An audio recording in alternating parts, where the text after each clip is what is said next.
Huge thighs and sculpted calves. This is a look many of us cyclists try and emulate. The thighs of Chris Hoy or Robert Forsterman are huge and intimidating. And then you've got the Grand Tour riders. They're so lean, you can even see their muscle fibers. But how easy is it to get legs like Robert Forsterman or Chris Hoy? And is it something we should even try and achieve?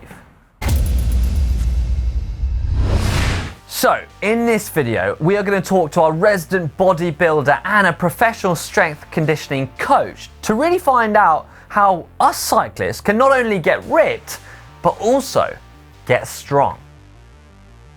Now, I remember when I was a pro, I used to turn up to sign on for races or even on the start line, and I used to scan the legs of other riders. I would then make a mental note on who looked the most strong, and then I would follow them in the race. And it was the same for me. If I was strong and I had ripped legs, I felt good. It's like getting a new bike or new kit.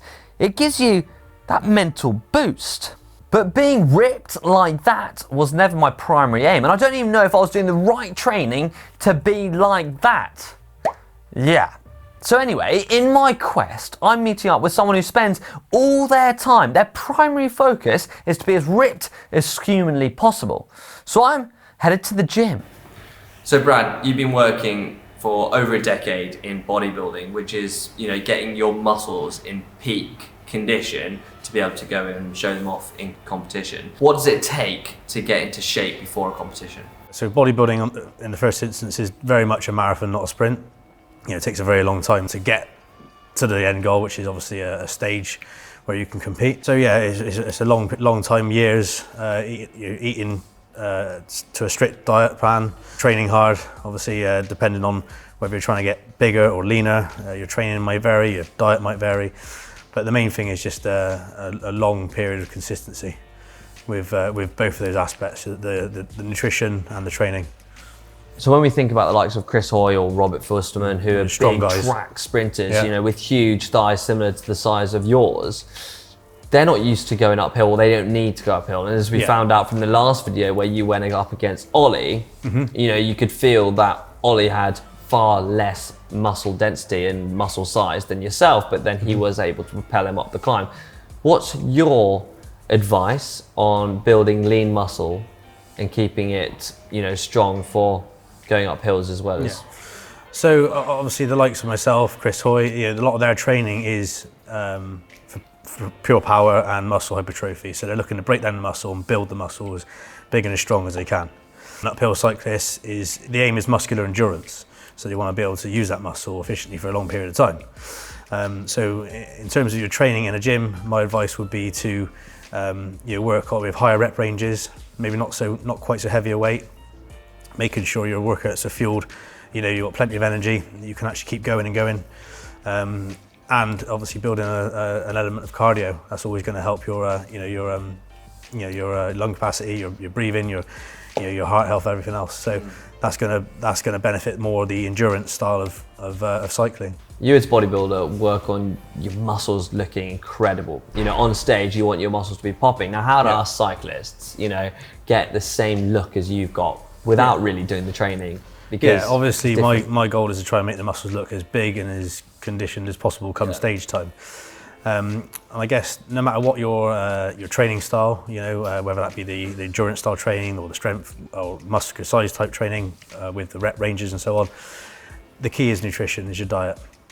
I think the most important thing you can do there is eat clean, work out what sort of works best for you in terms of number of calories, that sort of thing, and learn your body over time.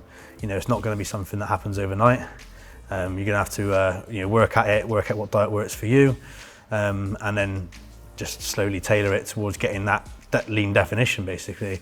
In terms of losing the body fat to show the definition, then it'll involve a calorie deficit in general, which can be tricky to do as well as performing hard exercise. But yeah, that's the nutrition is the key.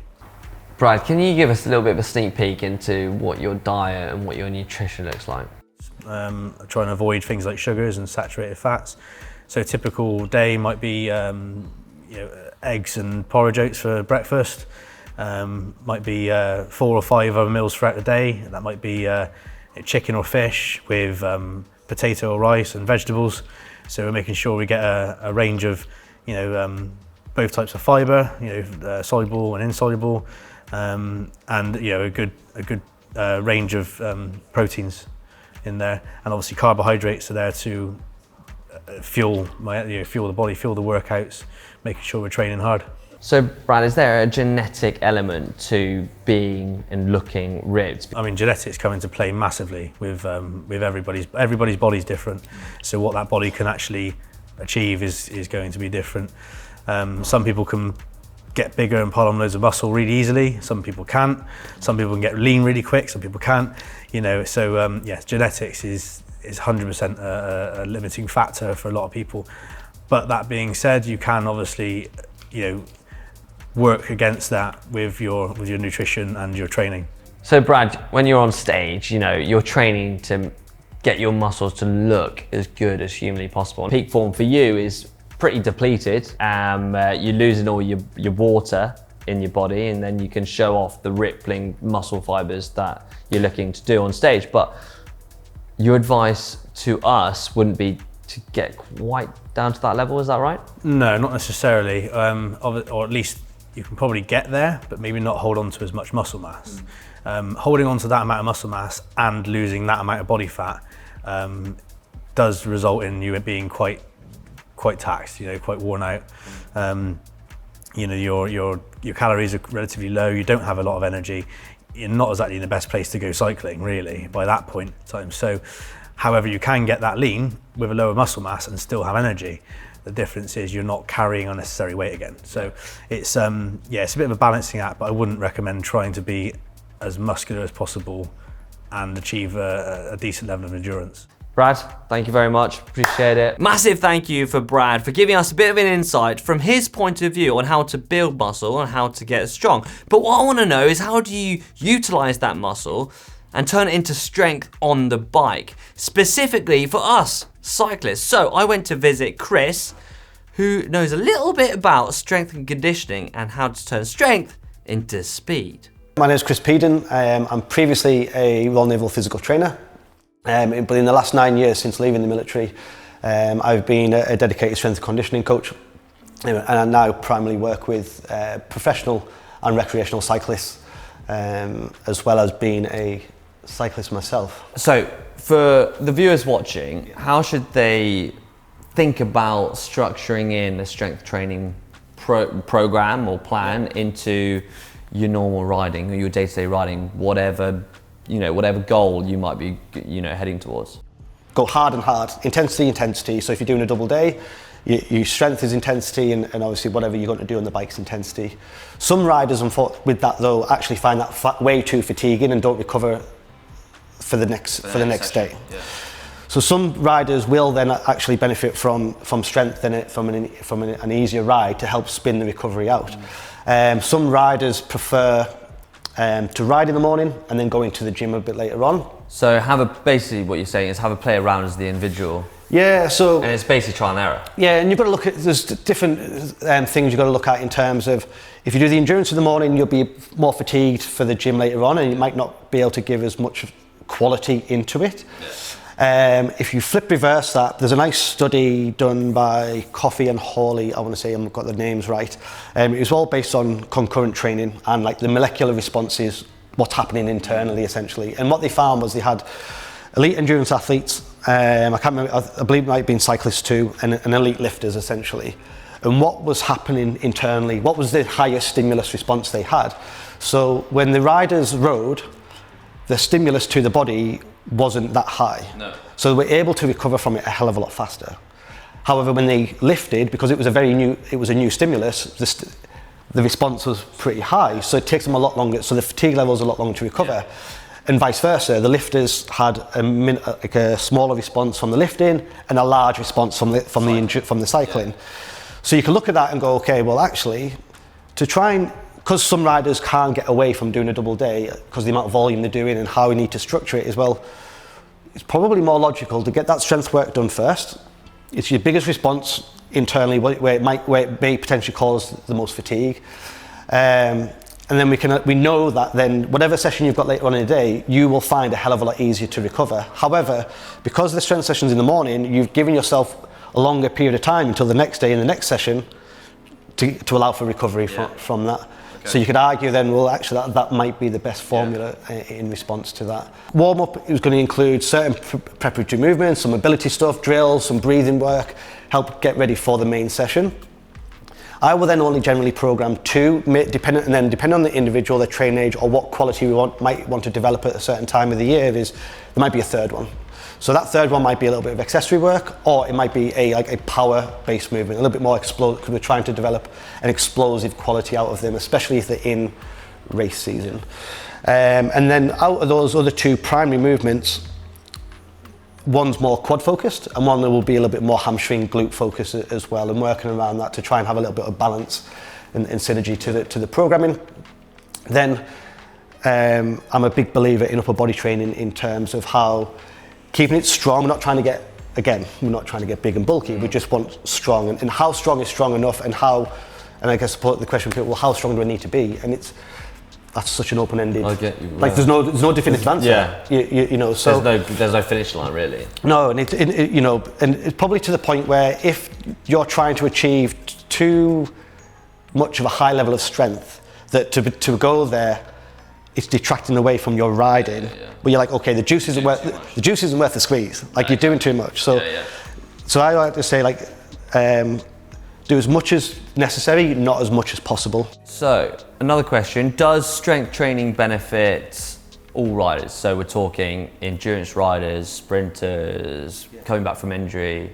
Yes, you could say it will benefit any rider whatsoever. You could also argue there's a bit of a hierarchy of a pecking order of the discipline that someone rides. I think it's probably quite common knowledge that anyone involved on a track program or as a track cyclist, whether it's endurance on the track or sprint, they're likely to be in the gym lifting weights because of the gearings they push.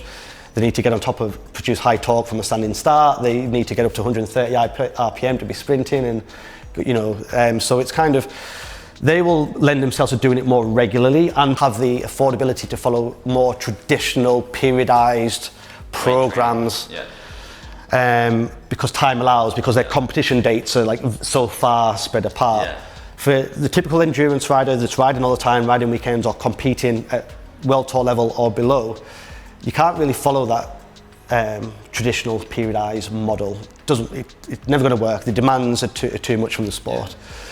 But then, and again, you could argue, okay, where would be the pecking order of those individuals? Maybe a sprinter is going to be, because they need that raw power, to get on top. Time trialists to maintain pushing a higher gear and sustainable power and fatigue and the positions as well. Sustainable positions. Trunk work. Yeah, hip internal rotation, like the role the lats have to play in pelvic stabilization as well. Thoracic mobility to get into that tight tuck on the skis. And that important role from the lats play and attach onto the pelvis to help everything produce power from here. Because again, like we spoke about earlier, the force is coming back up. And that needs to be counterbalanced. One more thing, can you do gym work on the bike? Yes, but I wouldn't call it that. Okay. So that is probably what it's always been called. Yes. This is my strength session. Yes. But it's so your high torque sessions. I suppose you've seen it bounce around in cycling, because certain phrases get bounced around. It's like the cycling community, whilst large, is very small. We all know someone somewhere. Like it's. So certain phrases get about, this is like strength on the bike. This is my strength session on the bike, or I do my high torque efforts. I'm okay. I don't need to do strength, and it's a completely okay. Whilst it's a similar stimulus, it's not the same. The strength work off the bike, as in what we do here, what we're trying to teach you, again, like I say, we're going to send a stronger neural drive signal to here to recruit more muscle fibers. So we've got different exercises. Yeah, so we've got low threshold motor units and high threshold motor units.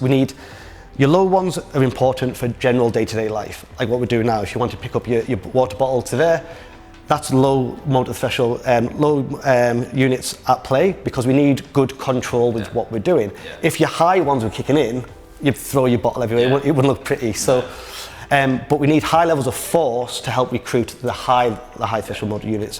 When you're new to strength training, you're not very good at recruiting those high ones. So we're not as strong. We haven't got a bigger pool of muscle fibers to recruit from. Yeah. So then what it will teach you to is one, get stronger, strengthen the strength 1 type 1 fibers, your endurance, always constant muscle contractions all the time. We know that's what they do. But we have a bigger disposal of fibers at play to us, which means then when we go back out ride again, we'll be able to utilize them. We utilize less. So to do the same amount of work. do the same amount of work. Yeah. So we fatigue so we can go for longer. So we can go for longer, but we fatigue a lot lesser. Yeah. And then when we need to produce those high force efforts, like climb a hill or attack or sprint or wherever it may be, they're there to be utilized. They're there to be utilised, so we can produce more peak force, and we can teach our body to recruit them a hell of a lot faster and reach peak torque earlier in that pedal rev to go faster. Here we go. I guess that's kind of answered a huge amount of questions a lot of us cyclists have. And to be honest, I've learned a huge amount, Chris. So I think I'm going to slightly adapt my training program and my strength training program throughout the season, not just for the winter.